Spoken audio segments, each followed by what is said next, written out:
Part time अपने अखराजात को manage करने के लिए इन्होंने ऑनलाइन कैब सर्विस देनी शुरू की है। मिडिल क्लास और अपर मिडिल क्लास के लोग भी अब जो है वो उनका मैनेज करना अपने अखराजात को बहुत मुश्किल हो गया है।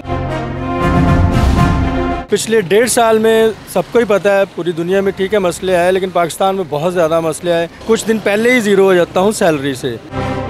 बच्चों के कुछ छोटे मोटे अखराजात हैं वो अब नहीं पूरे हो रहे थे।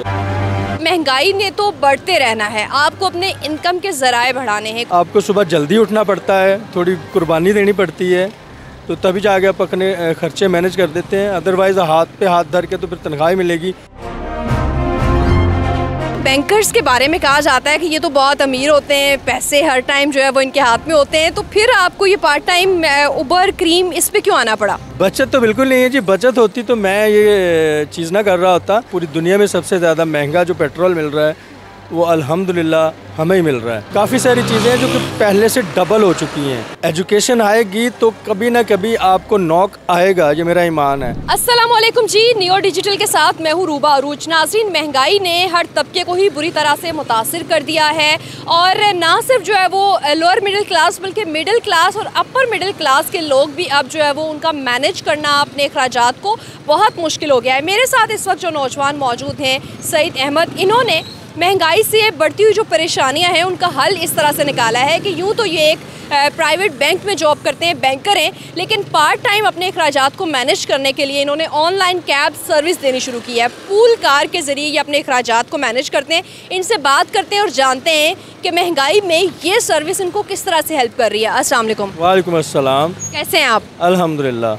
अच्छा, बैंकर्स के बारे में कहा जाता है कि ये तो बहुत अमीर होते हैं, पैसे हर टाइम जो है वो इनके हाथ में होते हैं, तो फिर आपको ये पार्ट टाइम उबर क्रीम इस पे क्यों आना पड़ा? ऐसा बिल्कुल नहीं है जी। जो पैसे होते हैं वो लोगों के होते हैं, वो इमानत होती है आप लोगों की भी, और ये जो लोग आपको नज़र आ रहे हैं बैकग्राउंड में, पैसे लोगों के होते हैं। हमें वो मिलता है जो हमारी तनख्वाह होती है। और जो पिछले 1.5 साल में सबको ही पता है, पूरी दुनिया में ठीक है मसले आए, लेकिन पाकिस्तान में बहुत ज़्यादा मसले आए। तो मेरे जैसे लोग भी इस चीज़ पे मजबूर हुए कि एटलीस्ट मेरा जो अपना फ्यूल है आने जाने का, या बच्चों के कुछ छोटे मोटे अखराजात हैं वो अब नहीं पूरे हो रहे थे।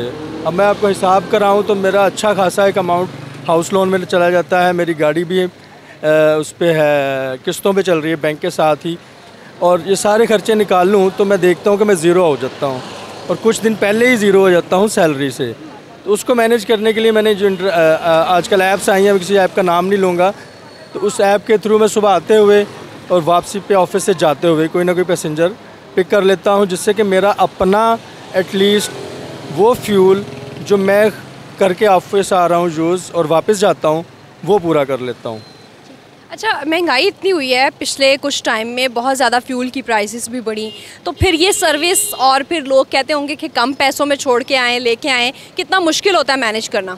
उसमें इसलिए मुश्किल नहीं होता जी कि इनकी जो सर्विस होती है उसमें आप जो आपका पैसेंजर है जिसको आपने पिक करना है वो आपसे प्राइस पहले ही एग्री कर लेता है। तो इसमें वो लड़ाई झगड़े वाला इशू नहीं होता कि आप रिक्शा पे जा रहे हैं तो आपने अगली गली में जाना था तो उसने कहा नहीं भाजी अब तो आप मुझे 200 रुपये ऊपर दें, तो इसमें वो वाले इश्यूज़ नहीं होते। हाँ, आपको सुबह जल्दी उठना पड़ता है, थोड़ी कुर्बानी देनी पड़ती है, तो तभी जाके आप अपने खर्चे मैनेज कर देते हैं। अदरवाइज़ हाथ पे हाथ धर के तो फिर तनख्वाह मिलेगी, और ऑब्वियसली परफॉर्मेंस बेस भी आपको चीज़ें मिलती हैं। बट जो मर्ज़ी कर लें आप, 10 लाख कमाने वाला भी हैंड टू माउथ है इस महंगाई में। अच्छा, ये बताइएगा कि आप अपना बजट किस तरह से बनाते हैं? एक रफ़ एस्टिमेट अगर दें, और आपकी इनकम और जो बचत है उसमें कितना डिफरेंस है?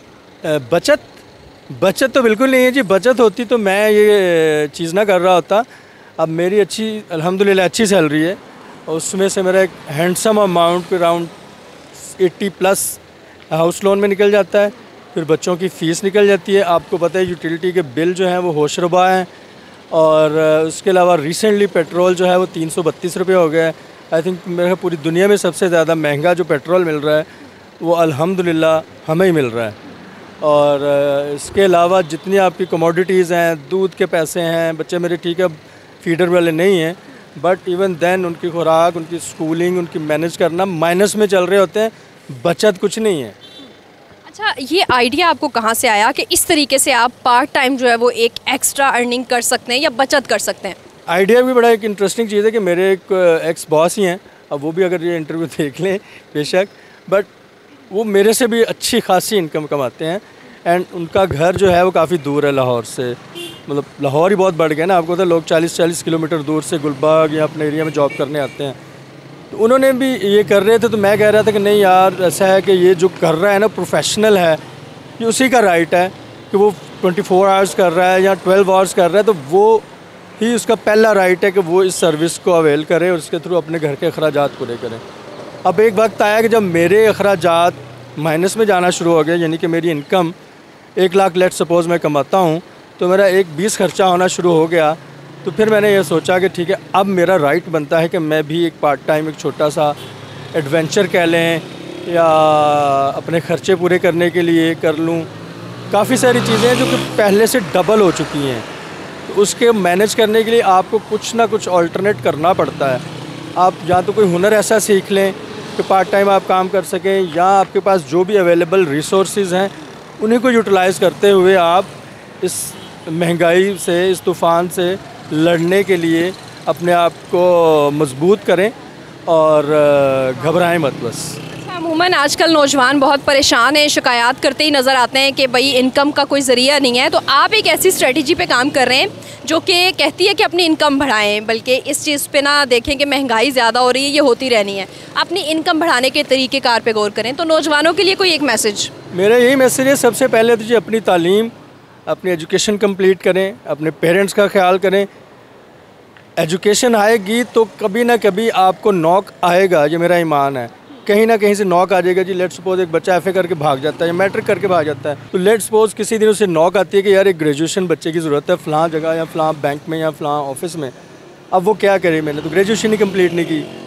पहला नंबर ग्रेजुएशन पढ़ेगा तो उसमें लिखा हुआ है कि माँ बाप की खिदमत करनी है और आपने मुआशरे में एक अच्छा नाम पैदा करना है, आपने एक इंसान बनना है। और आप हर वक्त अपने एक टारगेट रखें कि मैंने यहाँ तक पहुँचना है, तो आपको कोई नहीं रोक सकता वहाँ तक पहुँचने में। अगर आप एक तहैया कर लें कि मैंने इस मुकाम तक या इस जगह तक पहुँचना है, मेरे रिसोर्सेज थोड़े हैं, तो आप जो एक्स्ट्रा कोई ऐसी चीज़ कर रहे हैं, पहले तो बैठें लिखें कि मैं क्या एक्स्ट्रा खर्चा कर रहा हूँ, उसको कट डाउन करें, अपनी कुर्बानी दें। फिर अपने माँ बाप, बीवी बच्चों के लिए कोई ऐसा ज़रिया बनाएं, बीवी के लिए कोई बनाएं कि उसको पढ़ी लिखी है तो उसको ट्यूशन्स बच्चों की लिख के दें। एक बैनर ही लगाना है ना छोटा सा, अपनी अना मारनी है ना, तो सब अपनी अना मार लेंगे तो आप बच्चों के लिए हर चीज़ कर सकते हैं। बहुत शुक्रिया। और ये बड़ा एक आपसे सीखने का भी मौका मिल रहा है, स्पेशली उन लोगों के लिए जो शिकायत तो बहुत ज़्यादा करते हैं लेकिन मेहनत करने को तैयार नहीं होते। तो सईद साहब इसकी बड़ी ज़बरदस्त एग्जांपल हैं कि महंगाई ने तो बढ़ते रहना है, आपको अपने इनकम के ज़राए बढ़ाने हैं, कुछ हुनर सीखना है, मौजूद आपके पास जो रिसोर्सेज हैं उनसे मैक्सिमम उनको यूटिलाइज़ करने की कोशिश करनी है। आपको सईद साहब की स्टोरी कैसी लगी, कॉमेंट सेक्शन में अपनी राय का इजहार ज़रूर कीजिएगा।